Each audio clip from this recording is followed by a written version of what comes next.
En busca de los edificios más interesantes de nuestras islas, hoy viajamos con Carlos Castilla hasta uno de los centros espirituales más importantes de Canarias, la Basílica de Teror. Podremos aprender el sistema tradicional de elaboración del gofio en una antigua molina aún en activo, en Fuerteventura. Y visitamos una antigua fortaleza en la que Colón encontró, además de descanso en su viaje, una romántica condesa exiliada, la Torre del Conde en La Gomera. El templo de la Virgen del Pino en Teror es basílica y es donde con muchísima frecuencia acude cantidad de gente de todos sitios, ¿no? Este es el camino que utilizaron los ladrones en aquel robo del 75. Subieron por la torre. La noche del 15 al 16 de enero de aquel año, subieron por la torre, atravesaron todo este tejado, entraron por un ventanillo que está justo encima del camarín, rompieron el artesonado, entraron en el camarín. Fue un botín importante. Hay solo una letra de diferencia, pero los molinos y las molinas son cosas distintas, ¿no? Realmente son distintas de tamaño, la de estructura forma, que se ve además. Los molinos no son trasladables y las molinas sí se pueden trasladar. Ajá. Esta molina la tenemos conservada porque gracias a mi padre y a mi madre. Soy el más pequeño de mis hermanos. Me dieron la oportunidad ¿por qué no?, de abrirla al público. Y bueno, yo no quise solo abrir las puertas, sino quise hacer algo mucho más allá. Esto es un pulmón que se le ha dejado a San Sebastián. ¿Por qué? Pues que queríamos circunscribir que el edificio, como tal, es un edificio militar. Sí. Una fortificación militar. Y está para defenderse de dentro y de afuera. Las edificaciones militares tienen como material el basalto, el mármol, en fin, el granito. Aquí, pues es una piedra nativa, la piedra roja volcánica nuestra, la tosca que le decimos nosotros, que ha servido de columna permanente, por eso es sólida. Esta es una parte, la más alta de la torre, sí, a la que no todo el mundo puede acceder. No puede acceder porque el acceso es muy complicado. Y esto tiene mucha cantidad de visitas turísticas al día y es muy complicado el acceso.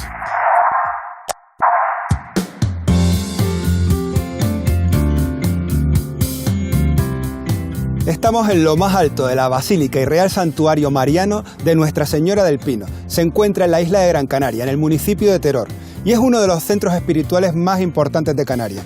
El primero que además recibió el título de basílica, un lugar imprescindible en nuestra ruta por los edificios más impresionantes de nuestra tierra.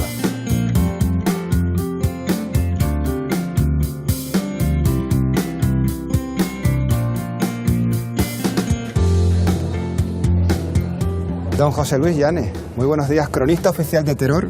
Hoy va a ser casi nuestro guía espiritual en este edificio, porque este edificio tiene mucho de eso al final. Muchísimo, de espíritu y de materia a la vez, las dos cosas. La Basílica de Nuestra Señora del Pino en Teror. A mí me gustaría que nos contaras primero, José Luis, un poco la fachada, porque esta fachada además ha vivido cambios porque no es la primera vez que se tiene que levantar, ¿no? La fachada del tercer templo dedicado a la Virgen del Pino, en primer lugar estaban en lo que actualmente es la plaza, y la construcción de este edificio en el siglo XVIII significó un cambio total en el urbanismo de Teror. Se creó este anfiteatro que es la plaza, que parece que está hecho especialmente para que la gente se acerque y encuentre el fondo de este edificio.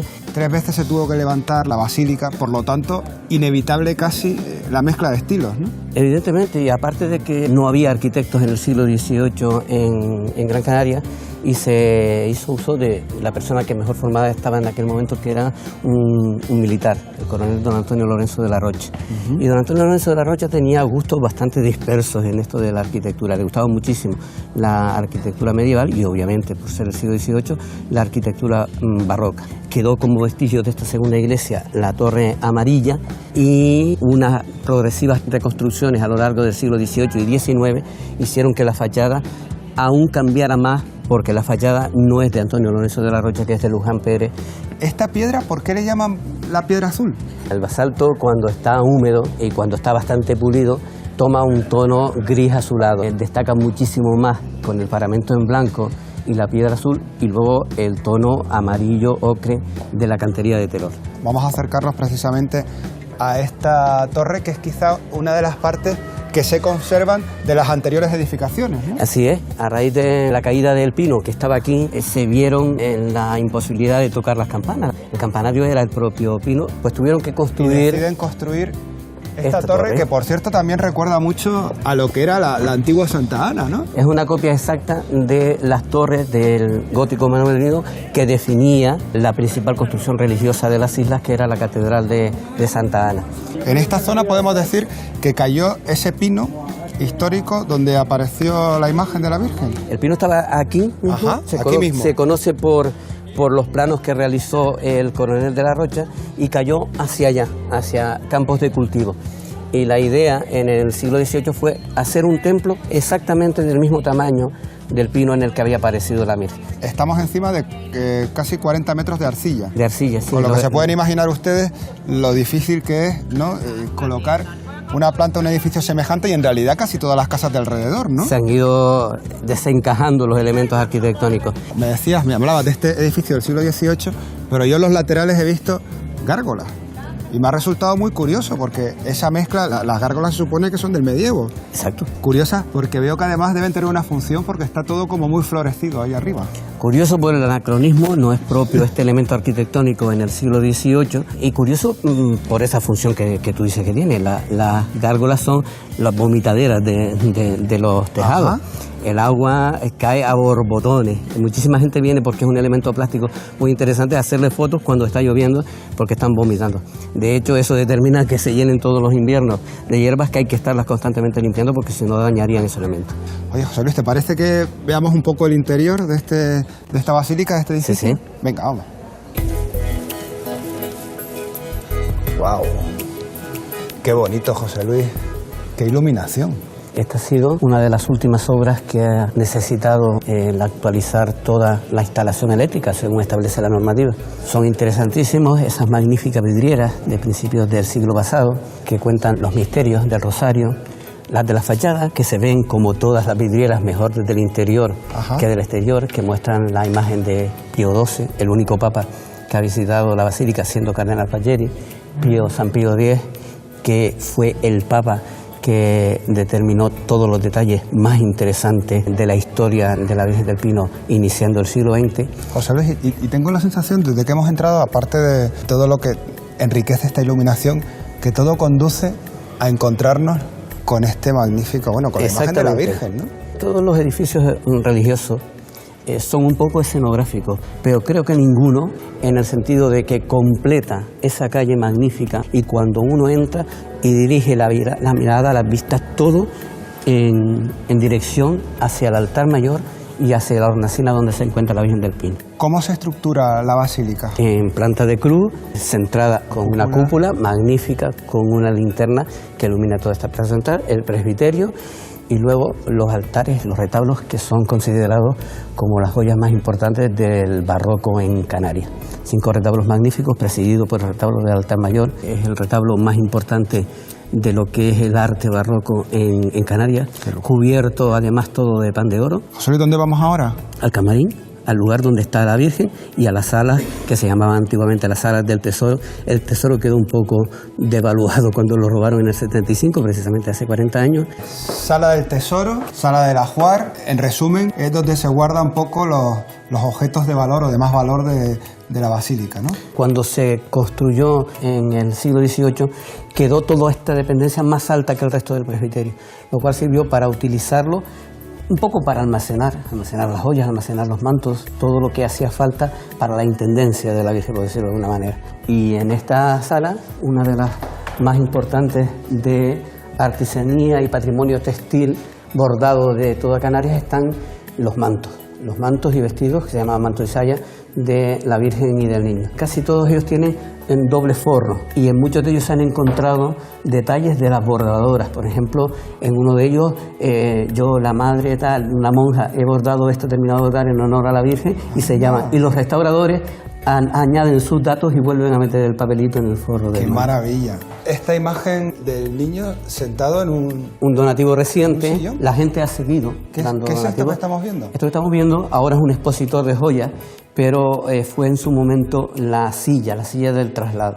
Se ven las piezas para llevarlo agarrada por los lados. Aquí se ponía la imagen de la Virgen para trasladarla a Las Palmas. El manto azul, que sin ser de los más antiguos tiene una historia. Este manto fue encargado en 1962 para celebrar el cincuentenario de la creación de los cabildos. El señor obispo de entonces, Pilday, decidió castigar un poco a los políticos que habían abierto el Museo Pérez Galdós y excomulgó a todo el mundo que había estado relacionado con aquello. Y entre otras cosas prohibió que este manto se le pusiera a la Virgen, que pasó a un baúl en el convento del Cister de Teror.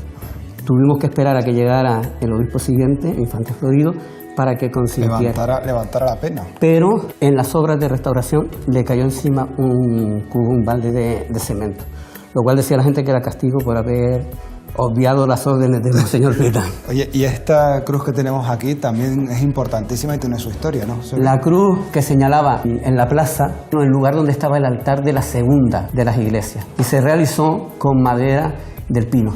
Todo lo que hemos visto es lo que queda de ese famoso robo que se produjo allá por los años 75. Sí, exacto. Exactamente, se acaba de cumplir 40 años de ese robo. José Luis, ¿tú crees que podríamos ver esa torre por donde accedieron y ese, quizá no el camino, pero por lo menos sí ese lugar, ese primer acceso? Bueno, José, yo no sé si esto es trabajo del cronista oficial, pero hoy desde luego te está jugando el tipo, porque la subida del Torreón ya es angosta y difícil, pero vamos, donde estamos aquí... Hombre, las perspectivas pagan un poco el esfuerzo, pero creo que va a ser la última vez que lo haga. Me contabas que este es el camino que utilizaron los ladrones en aquel robo del 75. ¿Subieron por la torre? Presuntamente, la noche del 15 al 16 de enero de aquel año, subieron por la torre, atravesaron todo este tejado, entraron por un ventanillo que está justo encima del camarín, rompieron el artesonado, entraron en el camarín, se salvaron las joyas que estaban en poder de la camarera. Fue un botín importante. Exacto. José, muchísimas gracias. ¿Te importa que nos quedemos por aquí ya que estamos y cojamos algunos planos? Porque es fantástica. Y coger resuello para poder bajar. Muchísimas gracias por todo. Gracias a ti.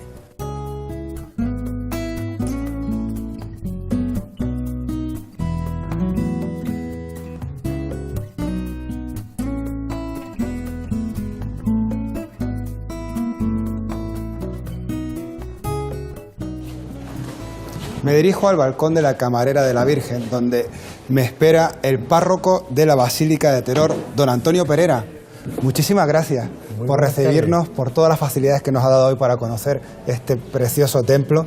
Y yo no sé si para usted también es una responsabilidad ser el párroco de una parroquia como esta. El templo de la Virgen del Pino en Teror es basílica y es donde con muchísima frecuencia acude cantidad de gente de todos sitios, ¿no? Donde nosotros pues tenemos que estar muy pendientes de todo aquello que la gente vaya pues demandando. ¿Se podría decir que es uno de los templos más visitados, parece el más visitado, quiero decir, por la devoción que se tiene a la Virgen del Pino? Sin duda alguna creo que es uno de los templos más visitados de las islas. Pues padre, ¿sabe lo que le digo? Que nosotros ya que estamos hoy aquí, también nos vamos a impregnar un poco de esa fuerza, de esa fe, y vamos también pues a pedir nuestros deseos a esta Virgen del Pino, a la que adoramos todos los canarios al final, porque está en Teror, pero es de todas las islas. Seguro. Y al final también de San Antonio de Texas y de todo el mundo, porque me he encontrado gente de todos lados. Muchísimas gracias, padre. Muy bien.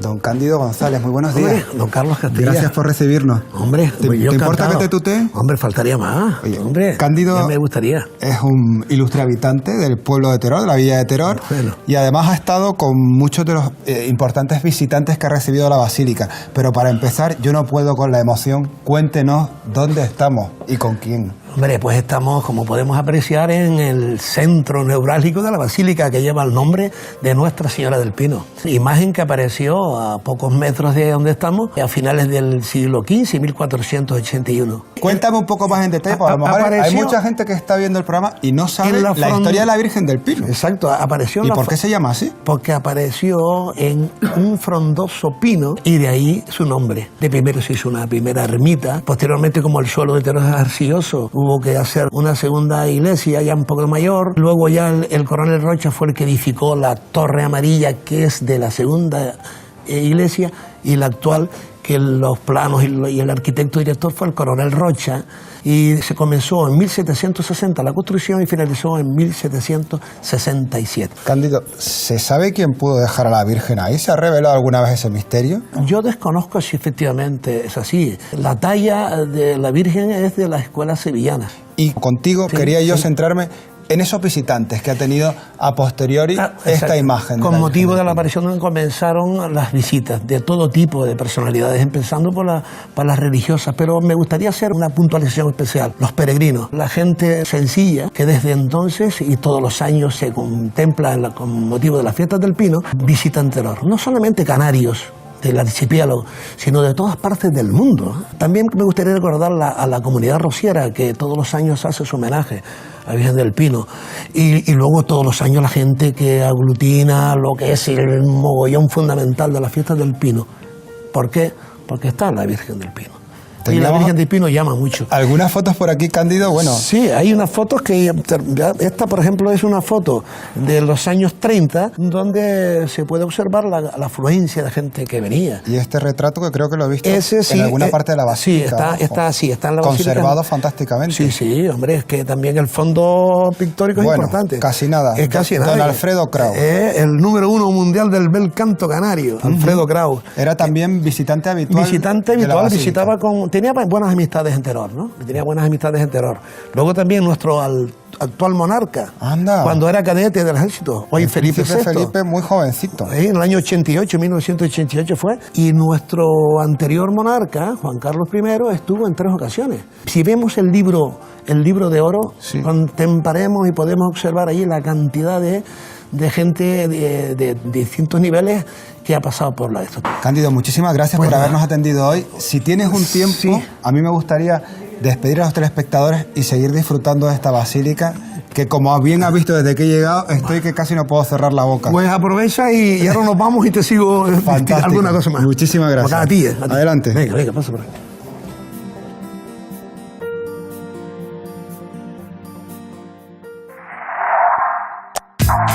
Hay solo una letra de diferencia, pero los molinos y las molinas son cosas distintas, ¿no? Realmente son distintas de tamaño, la estructura forma, que se ve, además. Los molinos no son trasladables y las molinas sí se pueden trasladar. Ajá. Esta molina la tenemos conservada gracias a mi padre y a mi madre. Soy el más pequeño de mis hermanos. Me dieron la oportunidad ¿por qué no?, de abrirla al público. Y bueno, yo no quise solo abrir las puertas, sino quise hacer algo mucho más allá. Esto es un pulmón que se le ha dejado a San Sebastián. ¿Por qué? Pues que queríamos circunscribir que el edificio, como tal, es un edificio militar. Sí. Una fortificación militar. Y está para defenderse de dentro y de afuera. Las edificaciones militares tienen como material el basalto, el mármol, en fin, el granito. Aquí, pues es una piedra nativa, la piedra roja volcánica nuestra, la tosca que le decimos nosotros, que ha servido de columna permanente, por eso es sólida.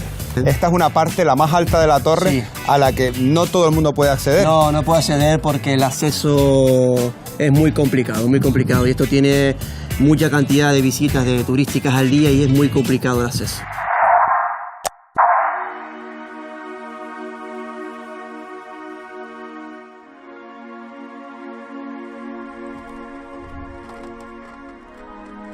Por tradición y por posibilidades, la economía de Fuerteventura se ha apoyado básicamente en el cereal. Los siempre presentes vientos alisios fueron los aliados indispensables para convertir ese cereal en los productos de consumo. Por eso su paisaje está adornado de molinos y molinas, como los que hoy vamos a visitar, elementos indispensables durante siglos en la economía majorera.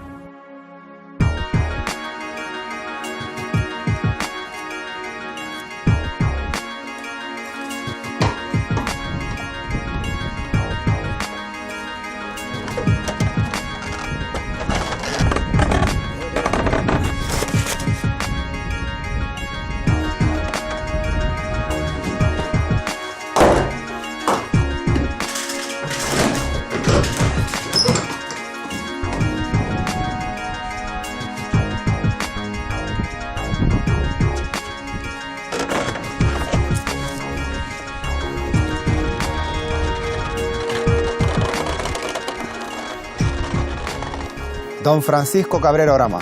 Muy buenas, gracias por recibirnos en su molina. Hay solo una letra de diferencia, pero los molinos y las molinas son cosas distintas, ¿no? Realmente son distintas de tamaño, la de estructura forma, que se ve además. Los molinos no son trasladables y las molinas sí se pueden trasladar. Ajá, podría desmontarla y llevarla a otro sitio si fuera necesario. Sí. Lo único que tienes que hacer es lo que es el habitáculo, no es tanto porque son 2 metros de altura de pared y 1 metro de ancho. En cambio el molino es casi 12 metros de altura por unas paredes que son muy inmensas. ¿De dónde vienen las molinas? Las molinas vienen desde muy lejos, vienen desde Venezuela. Lo que pasa es que hoy en día ya no existe allá porque se han deshecho, se han partido como muchas aquí en Fuerteventura y en Lanzarote.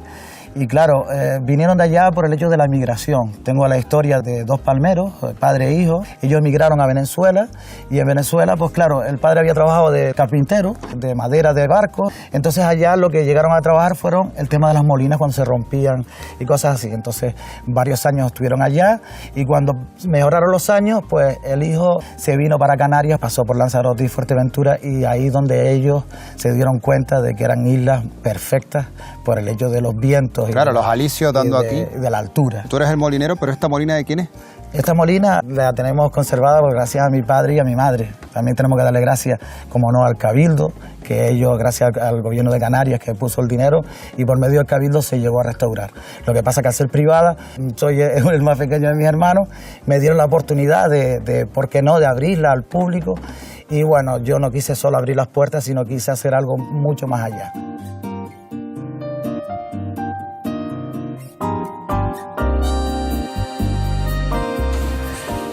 Qué preciosa, ¿eh? Qué bonita, qué madera, Francisco. Preciosa. ¿Era así desde el principio o la has restaurado?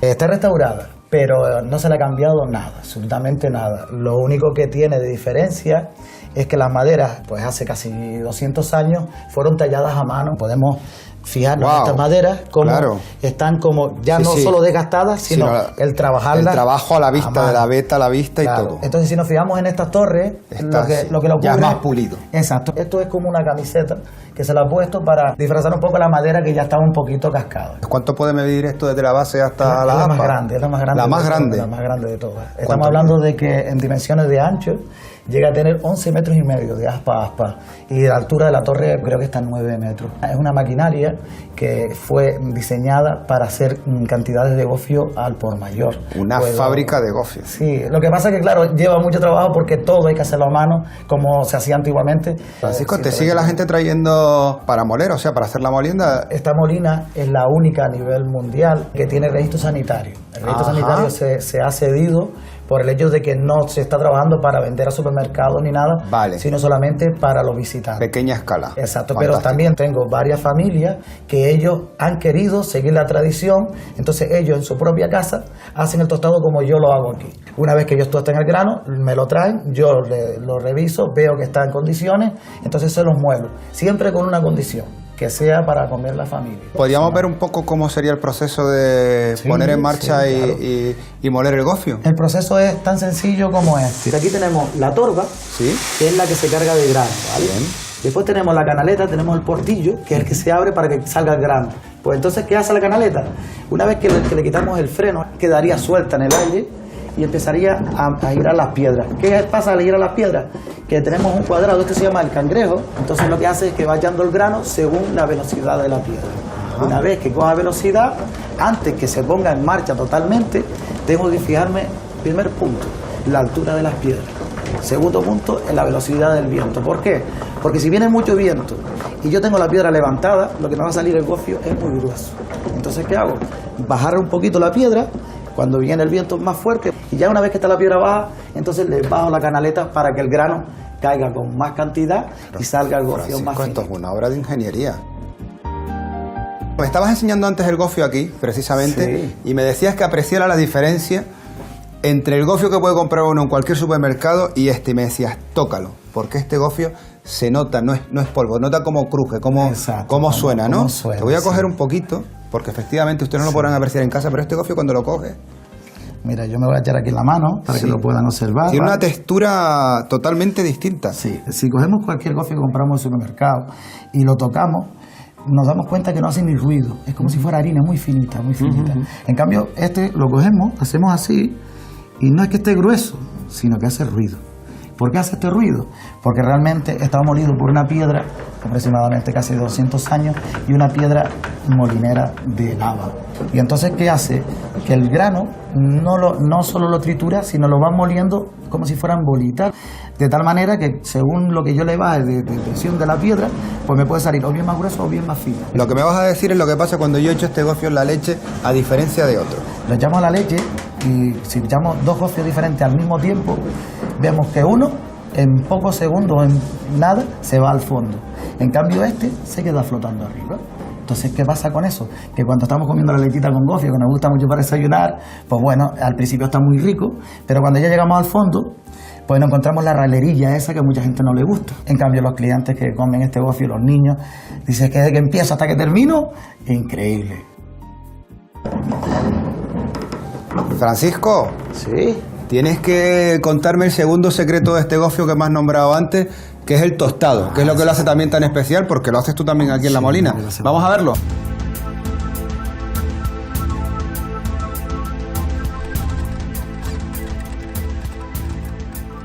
Pues aquí tenemos el tostadero. Ajá. Tenemos el fuego medio preparadito para que se vaya calentando lo que es las piedras, los teniques, como se le suele llamar. Sí. El tostadero es muy importante por el hecho de que mucha gente piensa que esto es un brasero para hacer chuletas y no, es el verdadero tostadero por el hecho de que lleva 3 teniques. Los teniques son de piedras vivas que lo que hace es aguantar el calor más tiempo. Después tenemos lo que es el tostador. El tostador es el caldero, como los que se usan para hacer carne a la leña. ¿Cuál es el secreto para un buen millo tostado, para hacer un buen gofio, Francisco? Lo que tú consideras que hace tan diferente a tu gofio de los demás. El secreto es la tierra blanca. Estamos hablando de una tierra que no es la roja que estamos todo el mundo acostumbrados a ver. También vale la arena de playa, la arena finita, finita, blanca. Es una tierra muy, muy finita y esto lo que nos hace es que nos va a ayudar a cocinar el grano. Pues si ponemos el caldero al fuego, añadimos un poquito de tierra y la tierra, una vez que coge calor, la tierra se calienta de tal manera que al añadirle el grano coge calor también, suelta el vapor del grano, coge la tierra, se abraza a él y con el meneador es para ir removiendo. ¿Qué hacemos cuando vamos removiendo? Lo tenemos que hacer con salero, porque si lo hacemos despacio el grano se quema. Entonces si lo hacemos con salero y con sabiduría, que es lo que mi madre me ha transmitido, pues ¿qué hace el grano? Que debe cocinarse por fuera, se está cocinando ante todo por dentro. Y cuando ya empieza a cambiar de color, podemos coger el grano más crudo que veamos, lo mordemos y está cocinado por dentro. Y por eso se lo debemos a la tierra. Para probar lo rico de este gofio, tenemos que irnos a la tienda, que es otra parte de La Molina. Pues sí, ¿Vamos a verla? Sí, vamos a verla. Vamos para allá.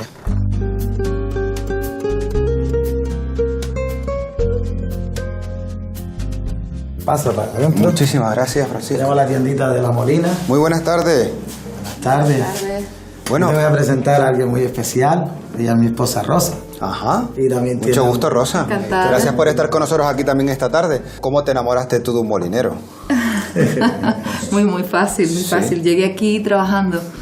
Yo trabajo notificando documentos y vine en busca de Juan de Dios, su padre. Sí. Y cuando llegué aquí coincidió, estaban en pleno día de molienda, moliendo el grano, estaban empaquetando el gofio, el olor que había aquí adentro cuando entré. Y claro, lo conocí de esa manera. O sea que al final te quedaste por olor y por amor. Y por amor y por la buena energía que hay aquí en esta molina. Y la parte de la tiendita, ¿qué es lo que tiene? Veo que tiene obras de arte, tiene queso, también majorero, que no puede faltar en Fuerteventura en ningún sitio. Tienes vino, tienes recuerdos también de esa molina. Yo te iba a decir que tenías un cliente esperando en la esquina, que yo no quería molestarte. Tenemos un cliente esperando, pero es un cliente muy especial. Ajá. Aquí le voy a presentar a maestro Domingo. Domingo, que mucho es gusto. Domingo Saavedra, que es el verdadero Un placer. molinero que nos queda y que gracias a él pues le damos las gracias por el hecho de que este rico gofio, tanto a mi madre Mereciana, que es la que me ha enseñado el tostado, como a Domingo, que es el que me ha dicho por dónde debo caminar, porque con una maquinaria tan antigua necesitamos buena información. Domingo, usted conoce esta molina bien, además, ¿no? Porque fue la molina, digamos, con la que se hizo molinero. Nací en La Somada, pero aquí fue donde me crié. Viene usted de varias generaciones de molineros. Sí, mi padre, un hermano y yo. Eso de pasar el testigo a los jóvenes, ¿usted cómo ve estas nuevas generaciones que se han hecho cargo de un negocio como la molina? Me ha tocado enseñar varios, porque han montado máquinas, arreglado molinos, taonas, Soy de los pocos que ha molido gofio en molinos de mano. Soy tan raro que llevo un diario siempre, toda la vida. En mi casa tengo anotado el día que se llevaron el molino para repararlo, el día que pusieron la torre, el día que pusieron las aspas, el día que empezó a moler. Todo eso lo tengo anotado. Notificación exacta del día a día como un diario de todo lo que ha sido las vidas de la molina. Pero es que toda la vida. Eso será un tesoro, Domingo, no lo pierda, que eso es un archivo histórico. Mire, señores, ustedes no pueden oler esto y se lo están perdiendo porque no se pueden imaginar cómo huele a gofio rico en esta molina. Pero si vienen por Fuerteventura, a la zona de la Somada, hagan esta visita que les garantizo que la van a disfrutar y no se la pueden perder. Hasta pronto. Gracias.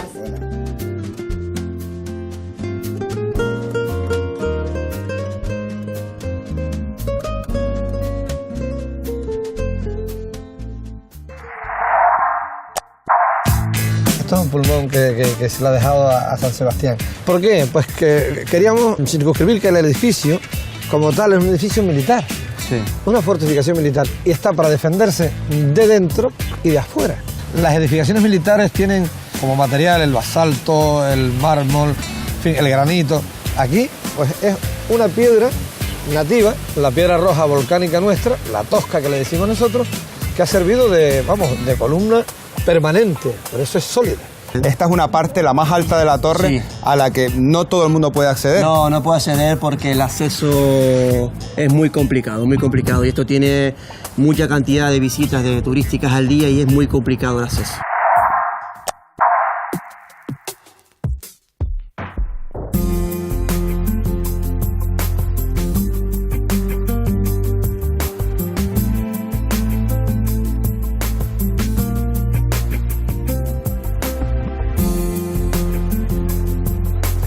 En La Gomera, en medio de la modernidad de los barcos del puerto, una parte de la historia permanece inalterable. Es la Torre del Conde, la única de las construidas durante la conquista de Canarias que permanece aún en pie, y el lugar que Colón escogió en su paso por la isla de camino a las Américas. Un lugar que guarda entre sus gruesos muros historias de guerra, de amor y de venganza. Una puerta imprescindible que no podemos dejar de abrir.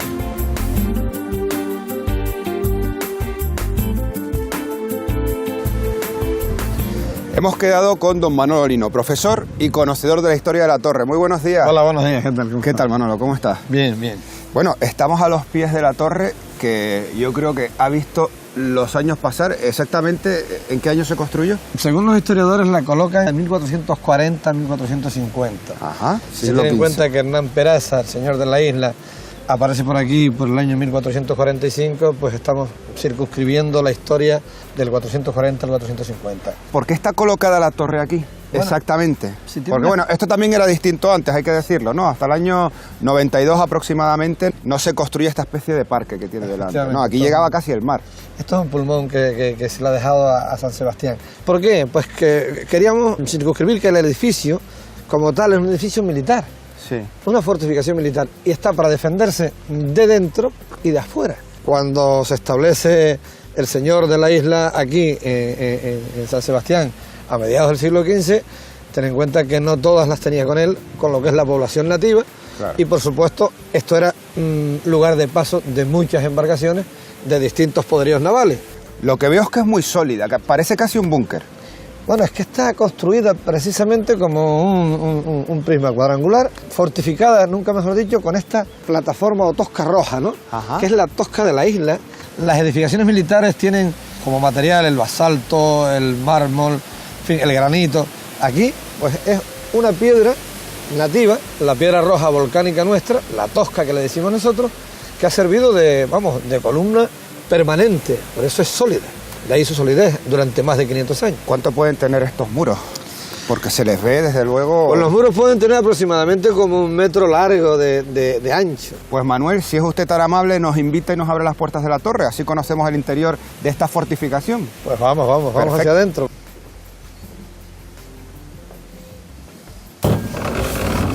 Muchas gracias, Manolo.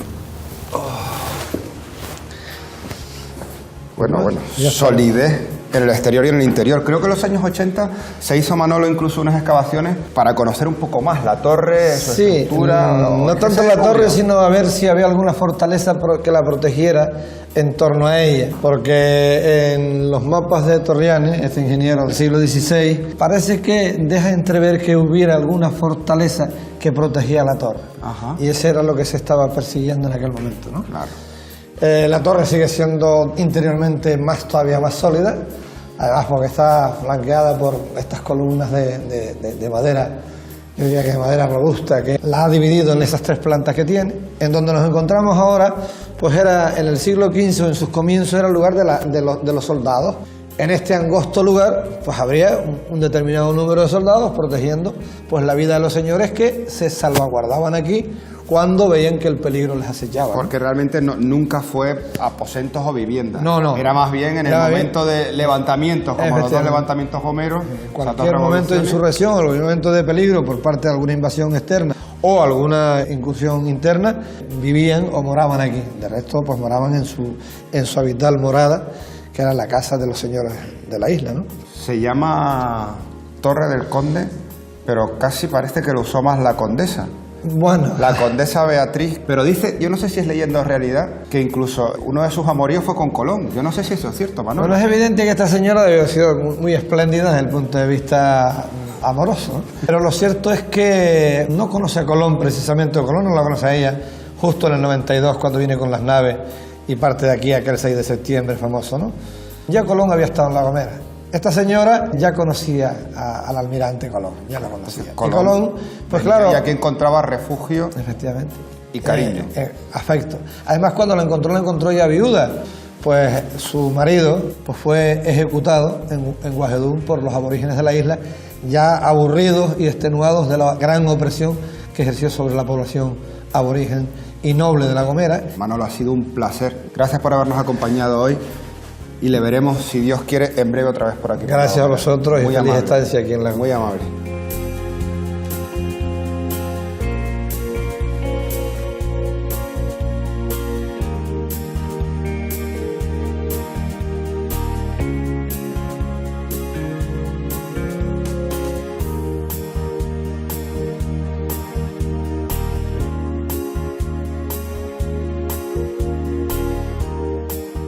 Sigo conociendo la torre y subo para encontrarme con Antonio Víctor Suárez. Él es un habitante del pueblo que conoce perfectamente la historia de la torre, así como la de San Sebastián de la Gomera.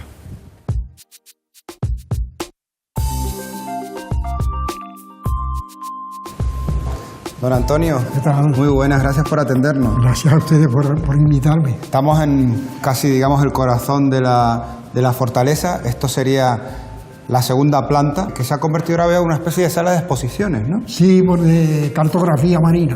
¿Cuántas funciones ha tenido esta fortaleza? ¿Era defensiva al final? Pero quedó mal porque estamos muy visibles a los piratas. Claro. Sin embargo, sirvió de torre de homenaje para los españoles y de vigía. Lo que la gente no sabe ni se imagina es que no existía todo este trozo de césped, casi parque que tenemos delante ahora, sino que esto estaba muy cerca del mar. Date cuenta que tenía un puente levadizo para poder entrar y salir.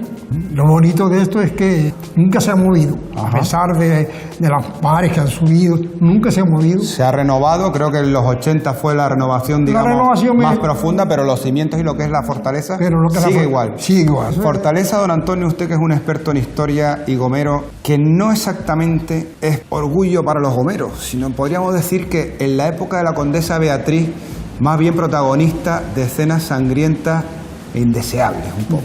Para mí no es torre del homenaje, es torre de la vergüenza. Ajá.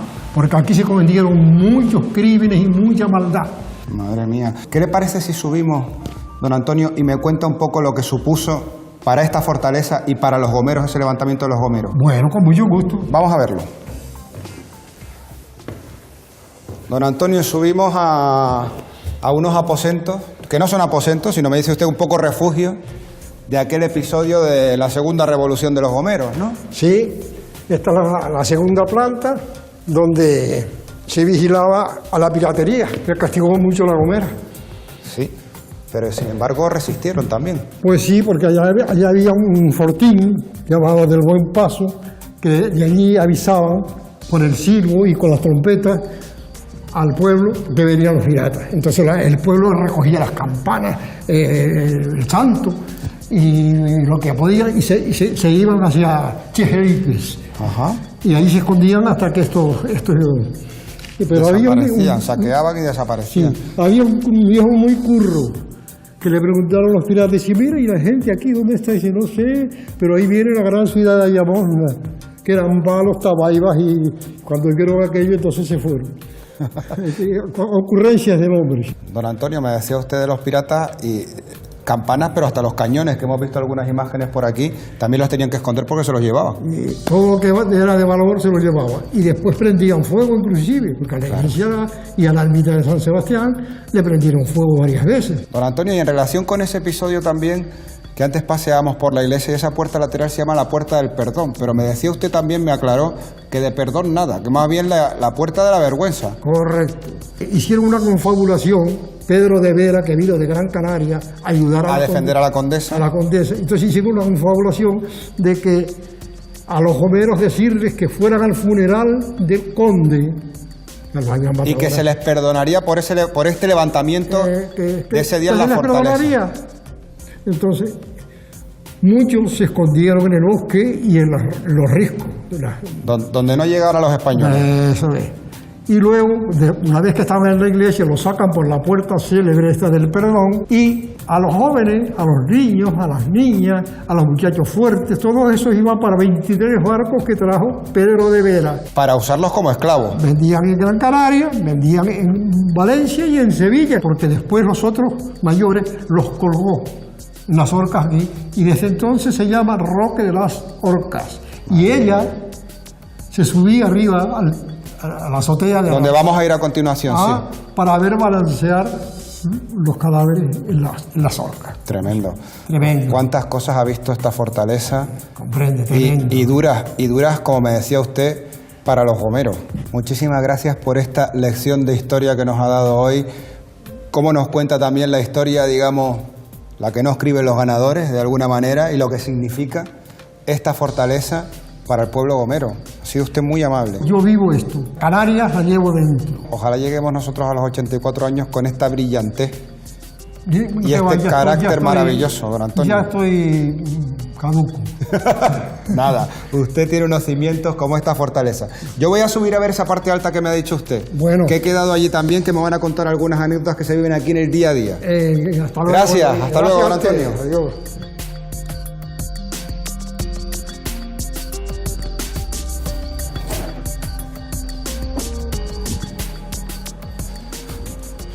Esteban. Hola, ¿qué tal? Muy buenos días. ¿Qué tal? ¿Cómo estás? Gracias por recibirnos. Gracias. Esteban, yo no sé si decirte tu nombre entero o el sobrenombre, porque te llaman el Conde. Yo no sé si es porque pasas mucho tiempo aquí en la torre. Por eso es. Precisamente, ¿no? Eso empezó con una broma de mis amigos y a raíz de eso pues ya todo el pueblo me llama el Conde. Oye, Esteban, tengo que darte las gracias en principio porque esta es una parte, la más alta de la torre, sí, a la que no todo el mundo puede acceder. No puede acceder porque el acceso es muy complicado. Y esto tiene mucha cantidad de visitas turísticas al día y es muy complicado el acceso. Supongo que estos huecos que tenemos aquí sería la posición de los cañones, ¿no? Exactamente, de las cañoneras. ¿Dónde sí están? La última vez que hubo asaltos piráticos aquí a San Sebastián fueron los argelinos. Bueno, cuando llegaron a San Sebastián ya no había nada y lo único que quedaba de valor eran las campanas de la iglesia y los cañones de artillería que tenía la torre. A raíz de eso, pues ya desapareció todo por completo y no se sabe si se estiran todavía. Esteban, una torre de mediados del siglo XV, supongo que tiene un montón de historias y de leyendas, ¿no? Sí, mucha leyenda, mucha historia. Porque con los siglos esto ha tenido muchas utilidades, por muchos fines. Ha sido cuartel militar, ha sido vivienda del señor que la cuidaba. Dicen que incluso tenía una vía que usaba... de acceso a la iglesia. A la iglesia, ¿no? Donde iba Beatriz de Boadilla a rezar. Bueno, eso yo siempre lo he oído, pero yo creo que históricamente no hay nada comprobado de eso. De hecho, aquí en 1980 hicieron unas excavaciones aquí en la torre y no encontraron nada. Son historias. O leyendas. O leyendas, sí. Oye, y anécdotas, en Abriendo Puertas nos encantan las anécdotas. Yo creo que este edificio, y tú con todo el tiempo que pasas aquí, Esteban, tienes que haber vivido alguna. Bueno, te voy a contar la más curiosa de todas. Como siempre, yo normalmente estoy en la entrada recibiendo a los turistas. Pues entre un turista, a ver si se puede visitar la torre, bien, accede aquí a segunda planta y a los 10 minutos lo oigo cantando y subo arriba y me lo veo disfrazado de vikingo. Él traía su mochila, pero claro, es la típica mochila del turista que lleva el mapa o la botella de agua. Y él me decía a mí que estaba acostumbrado a todos los sitios que iba por el mundo, a todos los monumentos, vestirse de vikingo y cantar. Se hacía su número en todos los edificios históricos que visitaba. Espectáculo. Menos mal que le dije que no, y tranquilamente el hombre accedió a Oye, ¿y irse. es cierto, Esteban, que te has encontrado alguna vez incluso ocupas en la zona? Sí, mi hermano es el jardinero del parque y mi hermano siempre viene a primera hora de la mañana y me llama temprano a casa, yo esto lo abro a las 9:30 de la mañana y me dice que venga a la torre, que hay una caseta montaña de campaña por fuera de la torre. Pensaba que me estaba bromeando y cuando llego me veo una caseta de campaña. Y digo, hombre... Y resulta que eran unos turistas que habían llegado de estos en plan mochila y llegaron por la noche en el último barco y no tenían dónde quedarse. Y subieron, treparon la valla del parque y se hicieron caseta de campaña ahí. Cuántas historias y muchas que te queden por vivir, Esteban. Gracias por habernos acompañado hasta lo más alto de la torre. Y si te parece, ¿por qué no me acompañas y vamos a aprovechar estas vistas maravillosas que tenemos del puerto? ¿Cómo no? Y a ustedes les veo otro día en otro edificio y con otras historias.